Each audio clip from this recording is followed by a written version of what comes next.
எழுத்தாளர் திரு துரை கருணா அவர்கள் இணைந்திருக்கின்றார். திரு துரை கருணா, திமுக தேர்தல் அறிக்கையை பார்த்துருப்பீங்க. இது சூப்பர் ஸ்டார், இது ஹீரோ மட்டும் இல்லை, ஹீரோயினும் இதுதான் அப்படின்னு முதலமைச்சர் சொல்லியிருக்கிறார். உங்க பார்வை?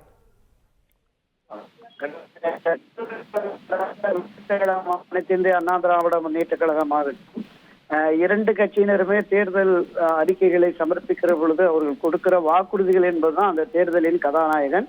எங்களுக்கு இது வெற்றியை தேடித்தரும் என்று களமாடுகிறார்கள்.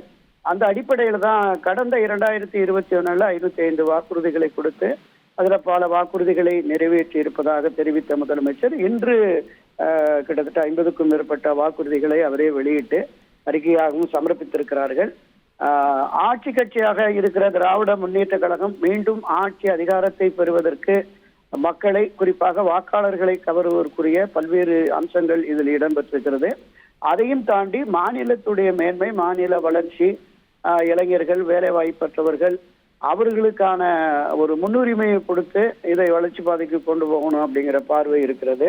குறிப்பாக 20,000 கோடி ரூபாயில மண்டல வாரியாக சிறப்பு திட்டங்கள்.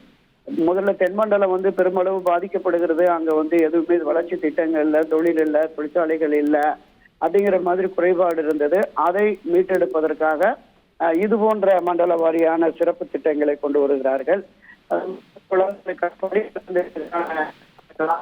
5ஆம் வகுப்பு வரைக்கும் இதுவரை இருந்தது, இப்ப 8ஆம் வகுப்பு வரை என்று விரிவாக்கி இருக்கிறார்கள்.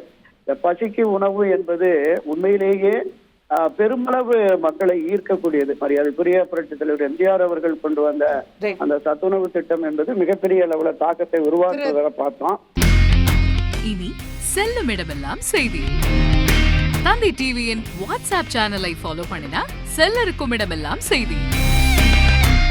இதோ QR கோட், இப்பவே ஸ்கேன் பண்ணுங்க, ஃபாலோ பண்ணுங்க.